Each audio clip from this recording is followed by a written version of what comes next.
નમસ્કાર મિત્રો, સ્વાગત છે તમારું એચએનજીયુ સ્ટડી પોઈન્ટ યુટ્યુબ ચેનલના એક નવા વિડીયોમાં. શિક્ષક બનવા માંગતા ઉમેદવારો માટે ટેટ પરીક્ષાના કટ ઓફ બાબતે ખૂબ જ મોટા સમાચાર સામે આવી રહ્યા છે. એના વિશેની વાત આપણે આજના આ વિડીયોની અંદર કરવાના છીએ. હવે અત્યારે જે શિક્ષકની ભરતી હોય છે એની અંદર માત્ર ટેટ પરીક્ષાના આધારે જે છે એ મેરિટ બનાવવામાં આવતું નથી. એની અંદર તમારે જે છે એ સ્નાતક, અનુસ્નાતક અને બીજા તમામ ગુણ જે છે એ ઉમેરી અને શિક્ષક ભરતી માટેનું કટ ઓફ જે છે એ બનાવવામાં આવે છે.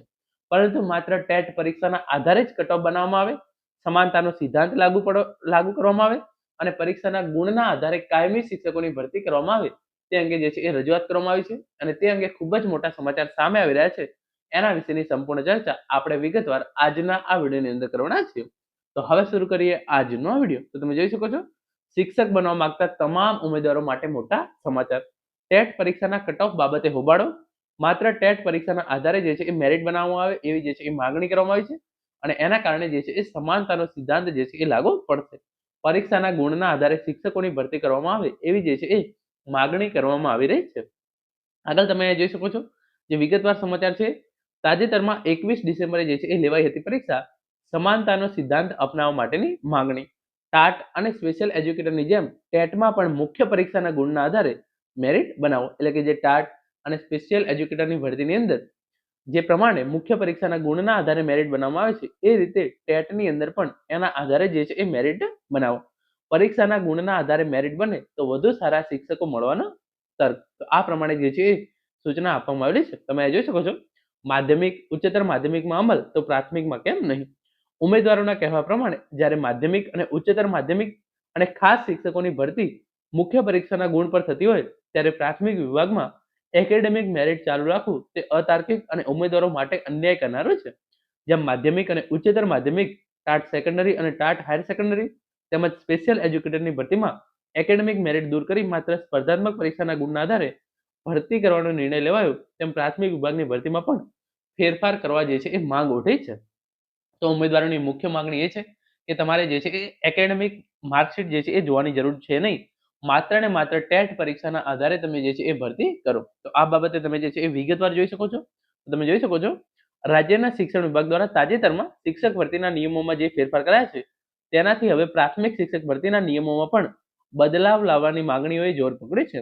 ગ્રાન્ટેડ હાઈસ્કૂલમાં માત્ર ટાટના ગુણ અને સ્પેશિયલ એજ્યુકેટરની ભરતીમાં પણ માત્ર મુખ્ય પરીક્ષાના ગુણને ધ્યાને લેવાતા હોય તો પ્રાથમિક વિભાગમાં 2011ના જૂના નિયમોને બદલીને ફેરફાર કરવાની જે છે એ માંગણી કરવામાં આવી રહી છે.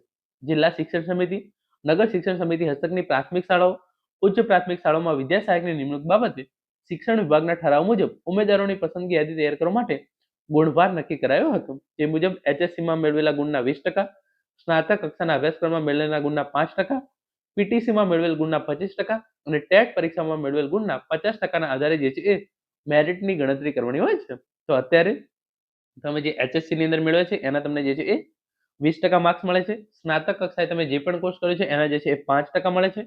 પીટીસી તમે કરેલું છે એના જે છે એ 25% મળે છે.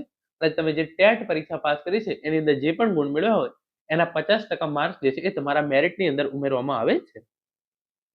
એમ કુલ 100% ગુણભારમાંથી 50% હિસ્સો એકેડેમિકનો છે. તાજેતરમાં પૂર્ણ થયેલી પ્રાથમિક વિદ્યા સહાયક ભરતીમાં શિક્ષણ વિભાગે કડક વલણ અપનાવ્યું હતું ત્યારે કેટલાક ઉમેદવારોએ કથિત રીતે ખોટી ડિગ્રીઓ સ્વેચ્છાએ દૂર કરી હતી.